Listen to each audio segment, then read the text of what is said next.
Today we're going to talk about what I think is one of the hardest things to do as a DM and how you can do it better. Hey everybody, it's Nick, and I take experiences from my game and turn them into lessons for you so that you can hopefully not make the mistakes that I have made. And first, I want to make a caveat on talking about hardest things as a DM. Obviously, different things are going to be difficult for different people, and there's, degrees and everything, but that doesn't make for a really good video title, does it? So while this may not be that difficult to you, it's something that I see a lot of new DMs and even really experienced DMs make this mistake, and hopefully after this video you will have some ideas for how to avoid it. So without any further ado, here's the problem. How do you listen to your players and change the plans that you had? Or maybe a different way of describing it. You had in your head as a DM, you spent a week or maybe a month planning this session and figuring out what's gonna happen. How are these NPCs going to react to what the players do? What are they gonna ask of them, etc. And then your players come into the scene and they flip the script on you. They have ideas you weren't prepared for. They have plans and suggestions. They have fears about what the bad guy might do or not do. And they're different than what you had thought they would be. How do you take those ideas in the moment and use the things your players are saying as opposed to getting stuck in your ideas? This is a mistake I see DMs make all the time, where they've had an idea for something, they know how the bad guy is going to react to a situation, or they know what an NPC is going to offer in exchange for something for the players. And based on conversations that the players are having in game or questions they're asking, you don't change your plans. You just say, nope, it's going to be exactly this way. And it's kind of adjacent to railroading, but I think it's a little bit different. So how do we do this? How can we ignore our plans and embrace our players' plans? Well, I think it's something really important to do, because I think it takes this game from something that, your game that could be really good, and makes it really great. Because if you are ignoring your players' plans or what they think outcomes might be, then you're kind of just writing a book, aren't you? Where you're not in control of all the characters' dialogues.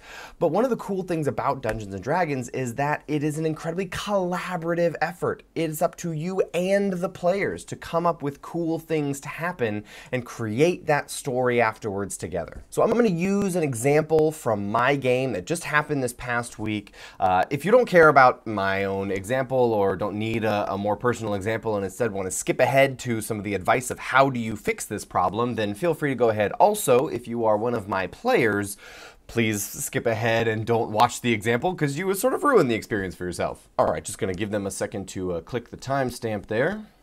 It's down in the description. Yeah, there you go, you found it. All right, now that those people are gone, this is what happened in my session last week. The players, so a little bit of background first off. One of my players has been cursed. He used to be a human, ran into a succubus, and she turned him into a tiefling. Don't worry about how that happened, just it happened.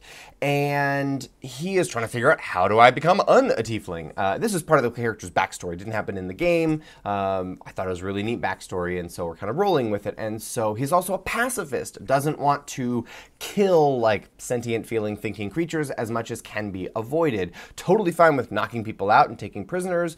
Doesn't want to avoid fights, just doesn't want to, rampant murder everywhere, which I respect. And so I wanted to play that up a little bit. I wanted to sort of reward that behavior. I don't want all the time the players to be avoiding all fights, but I like the idea of a player sort of leaning into, especially against all of the rest of the players who are just kind of wanting to murder everything, because that's what players do. He's trying to find a different way around some of these situations. So I included an encounter basically just for him. There was a unicorn in an enchanted forest who said, hey, can you go protect the glade that is being, it's in danger. And the players sort of said, hey, what's in it for us? To which the unicorn was like, I shouldn't need to incentivize you to go do the right thing. Maybe you're not the right people for this. And he sort of was playing up the goodness of this one character. And so there was a question asked by the tiefling's best friend who said, hey, how good are you with curses? Like, are you good at fixing curses? Because maybe you could help out my friend here. And the unicorn was like, we'll see. And internally I was going, this is an amazing idea. I had in my head if the players go and deal with this upcoming Glade encounter, there was like a rampaging Cyclops who just had a splinter in his foot, but how would they know that if they didn't ask him? And instead they just kill him and solve the problem that way. The unicorn would never show up again. But if they ask him, resolve it peacefully, then the unicorn would show back up and go, hey, great job, tiefling player, for being the one to tell everyone, you know, don't murder this guy, let's try to resolve it peacefully. Instead, he was going to show up and give him some kind of a blessing. It was going to be some kind of like cool ability or like a feat I had custom made for this player that would sort of embrace and lean into this not pacifist, but not killing kind of role. And so that was my plan. I had taken this thing and I had said, okay, if they resolve the encounter this way, then this will happen. If they resolve it this way, then this other thing will happen. And then the friend character started asking about fixing curses and how to turn his buddy back into a human. And I was like, that is really interesting. And unicorns, as you may know from looking at the stat block, unicorns are really good at removing curses. They can suppress the effect of curse, at least in the 5th edition stat block, they can suppress the effect of curses, I think, on good aligned creatures or something like that. And I thought that's neat. I'll lean into that lore a little bit, and instead of giving this blessing, what I will do is, what actually had happen was after the players peacefully resolved the encounter, they chose to do that, I had the unicorn sort of show back up, and I sent a private message to the tiefling character and said, the unicorn sort of telepathically communicates with you that if you bring the succubus back here, they'll do something for you.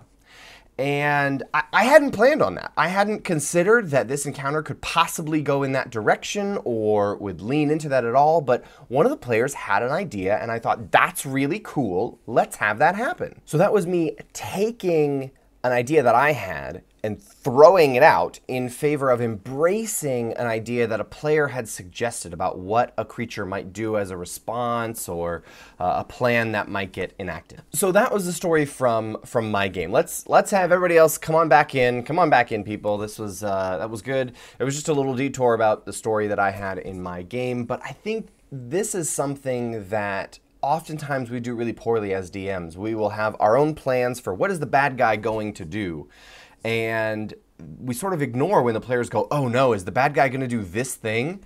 I think that's a prime opportunity to go, yes, the bad guy is going to do that thing. That's a great idea. There's an example that Matt Colville has said in one of his videos, sort of buried as a little reference. I wouldn't be surprised if you didn't know it. There was a characters were traveling on a river or something, and somebody fell in to like this swampy, boggy area, and another player said, oh man, I hope there aren't leeches there. To which Matt was like, yeah, now there are leeches there. Congratulations. And you can do things like that as a DM and realize stuff in the moment because of the stuff your players are talking about or worried about, or wow, maybe we'll make this plan to offer this NPC this thing in exchange for our help, and maybe maybe they'll give us this or that, or like the players have ideas. They're talking about things at the table. Don't be afraid to mine your players as resources for ideas. I personally think this goes well beyond just not railroading, and it involves actively listening to your players and harvesting their ideas and weaving their narrative into the story that you guys create. It's not just about the story you are creating, it's about sort of the canvas you're laying out for sure, but let the players have some narrative control. That's something I'm trying to lean more and more into in all kinds of aspects. When a player just says something off the cuff, I want to give them that narrative control and let them embrace it. There was another thing from my session, just as a fun anecdote. A player said something about, this isn't going to be any Sunday brunch, or we're not going to, take these guys out to Sunday brunch. And obviously in my campaign setting, the days of the week are not Sunday, Monday, Tuesday, Wednesday. I have my own calendar and everything. And so while they were having this conversation in the chat, one of the things we can do because we're playing online, in the chat, I just made up this little scenario about how Sunday is the name of a famous halfling chef, and she really liked having a late breakfast, and so she coined this term brunch and made it really popular in various places. So a Sunday brunch is named after this famous halfling chef. That did not exist before my player said the words Sunday brunch. And I wanted to empower that cool little narrative moment and build that in. And so I just sort of made it up on the spot. So I know that as a DM, improvising, making things up in the moment is really scary, especially when you spent a week or more planning this session, coming up with ideas that you're really confident in, and running the game is hard. It's a difficult thing to do, but I want to encourage you, especially newer DMs, to get in the habit of dropping your ideas and picking up a player's ideas. I think that it's a really powerful tool to employ. Obviously, you don't do it everywhere because then the players just write the game themselves.